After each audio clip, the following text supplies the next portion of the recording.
Melanjutkan cerita sebelumnya, setelah Ye Junlin memusnahkan tetua Yan hingga tak tersisa, Chen Xiao dari atas kapal terbangnya menyaksikan kekejaman Ye Junlin membuatnya panik, dan tubuhnya gemetaran. Dia berkata dalam hatinya, bahkan tetua Yan pun bukan tandingannya. Aku tidak pernah menyangka pembantai sekte ayahku ternyata sangat kuat. Bisakah aku membalas dendam? Tiba-tiba seseorang dari belakang Chen Xiao berteriak dan menunjuk ke arah atas kapal. Ini gawat tetua, kita sedang dalam masalah. Ayo bawa pergi putra suci dari sini. Aktifkan perahu, cepatlah.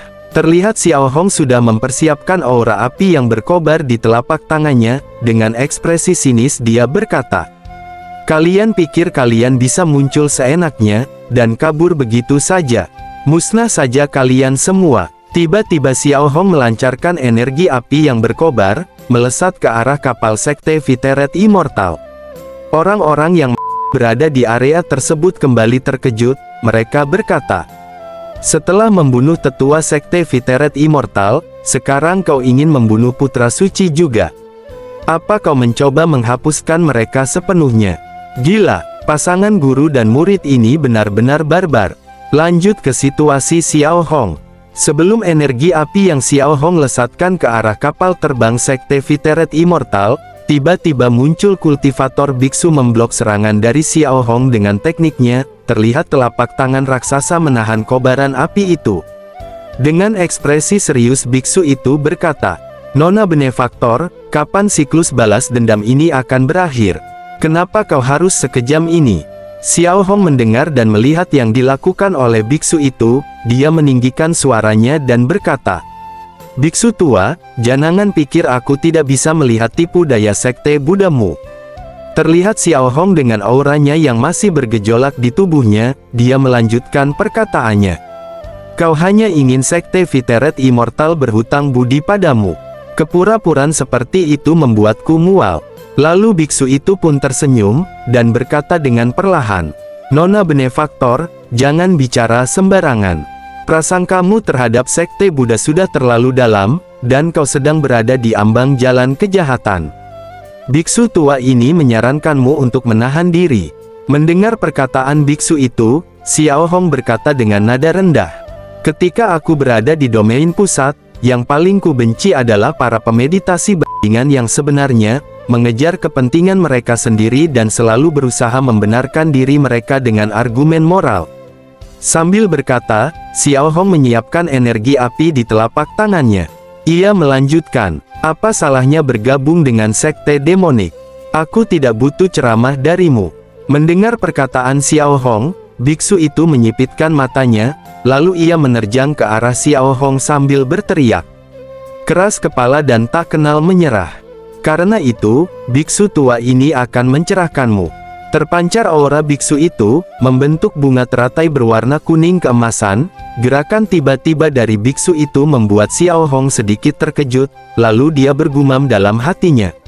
Aura biksu tua botak itu meningkat. Dia sedang berada di puncak tahap body integration. Terjangan dari biksu itu tiba-tiba langsung berhenti dengan mendadak, karena Ye Junlin sudah berdiri di depan Xiao Hong dengan memasang ekspresi tajam, menatap biksu tua itu. Lalu ia berkata pelan, apa ada yang berani menganiaya muridku di saat aku tidak ada? Biksu itu pun terdiam sejenak, menatap kembali Ye Junlin dengan tatapan yang sama. Lalu biksu tua itu berkata, dengan tersenyum kepura-puraannya, dan aura yang membentuk bunga teratainya pun, secara perlahan menyusut seperti tertiup angin. Benefaktor Ye, kau salah paham. Biksu tua ini hanya ingin membimbing junior ini. Dengan nada rendah, Ye Junlin sedikit memprovokasinya. Membimbing, kau pikir kau layak? Dan Xiao Hong berkata dalam hatinya, seorang abadi sejati yang telah rekultivasi, tidak butuh bimbingan dari seorang biksu botak body integration. Dengan pembelaan dari Ye Junlin, membuat Xiao Hong memberi hormat dan menundukkan kepalanya. Ia berkata, terima kasih guru, atas bantuan Anda. Murid yang tidak cakap ini benar-benar tidak berdaya. Saya ingin mencegat perahu terbang itu, tetapi biksu tua itu ikut campur, sehingga perahu terbang itu dapat melarikan diri. Ye Junlin yang mendengar penjelasan dari Xiao Hong, ia tersenyum tipis. Dan si biksu tua itu berkata dengan wajah kemunafikannya, "Amitabha, Sancai, Sancai. Biksu tua ini hanya merasa keadaannya sudah terlalu jauh, jadi aku turun tangan untuk menengahinya." Sambil membalikkan badan, ia berencana untuk meninggalkan mereka. Si biksu melanjutkan perkataannya, "Kalau kau tetap memaksakan menyalahkanku, biksu tua ini tidak punya kata-kata lagi. Selamat tinggal." Si biksu yang sudah siap kabur dari situasi ini, tiba-tiba Ye Junlin berkata dari belakang, dengan celetukan barbarnya, "Kau pikir kau bisa pergi begitu saja, setelah bersikap sok kuat dan berkuasa? Berhenti di sana." Si biksu langsung terdiam setelah mendengar perkataan Ye Junlin.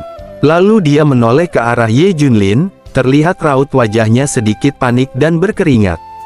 Lalu biksu itu berkata dengan pelan, "Benefaktor Ye, apa maksudnya ini?"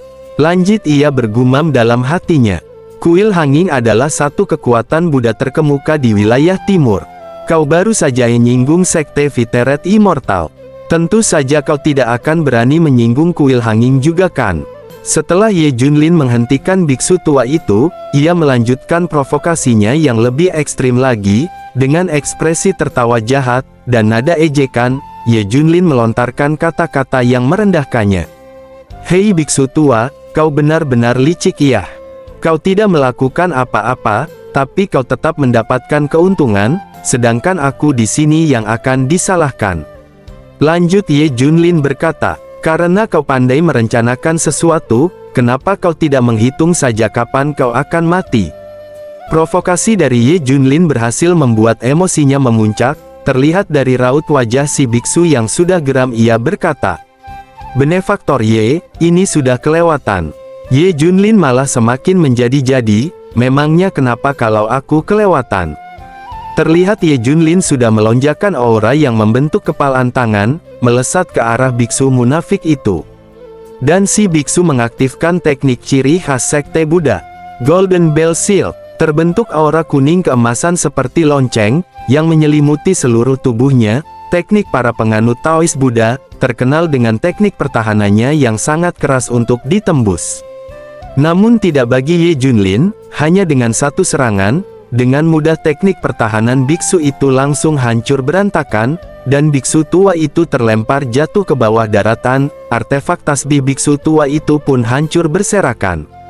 Dengan susah payah biksu tua itu menyetabilkan posisi tubuhnya, ia bergabung dalam rombongan para biksu menyesuaikan postur. Lalu ia memusatkan aura di telapak tangannya, dan keluarlah tongkat legendaris Tong Sam Chong dari gurunya Kera Sakti.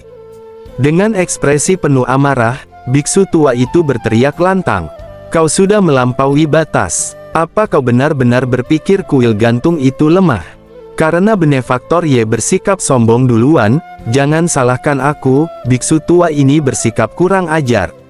Lalu dia memasang ekspresi menakutkan, sorot matanya menatap tajam ke arah Ye Junlin, dan biksu itu mengaktifkan tekniknya. Om Mani Padeham, Buddha's Dharma Manifestation. Muncul sosok Buddha Dharma yang sangat besar, dari wujudnya mengeluarkan cahaya yang sangat menyilaukan. Master Jing Chan, Perfect Body Integration. Ye Junlin dari kejauhan berdiri tegak, tak sedikit pun ia bergeming, dengan munculnya sosok Buddha Dharma di hadapannya. Namun berbeda dengan orang-orang yang melihat sosok Buddha Dharma tersebut. Inikah Divine Ability bentuk Dharma milik kuil gantung? Dan artefak spiritual kelas 3 Nine Ringed Staff. Meskipun Ye Junlin juga berada di tahap Perfect Body Integration, dia tidak akan bisa dibandingkan dengan teknik ini. Apa Ye Junlin benar-benar gila? Beraninya kau memprovokasi kuil gantung? Apa kau cari mati? Sebelum biksu tua melancarkan serangannya, ia berkata dengan memasang wajah menakutkan, "Benefaktor Ye, biksu tua ini memberimu kesempatan, tapi kau tetap keras kepala. Sekarang, akan kukirim kau ke neraka. Musnahlah." Biksu tua itu melancarkan energi yang sangat besar, melesat cepat ke arah Ye Junlin yang belum bertindak, dan masih berdiri tegak. "Menarik," ucap Ye Junlin. Lalu ia mengangkat satu tangannya yang mengeluarkan percikan api. Lalu Ye Junlin mengaktifkan tekniknya. Coffin keluarlah. Heaven Burying Coffin adalah salah satu artefak pemberian sistem yang berbentuk peti mati berwarna kuning keemasan. Adanya artefak itu, serangan kuat dari biksu tua tidak berdampak apa-apa. Energinya terserap habis oleh peti mati tersebut. Ekspresi biksu itu menjadi terkejut setelah melihat serangannya tidak berguna di hadapan artefak Ye Junlin. Sambil membuka artefaknya, Ye Junlin bergumam dalam hatinya. Aku tidak pernah menyangka, Heaven Burying Coffin bisa ditingkatkan dari artefak spiritual kelas 3, ke kelas 6 saat kultivasiku sedang meningkat. Setelah artefak itu terbuka lebar, dari dalam peti itu ada pusaran aura berwarna hijau, yang terus berputar dan menyerap segala sesuatu yang dikehendaki pemiliknya. Ye Junlin mengangkat satu tangannya, dan berkata, "Apa hanya segitu saja divine ability-mu?"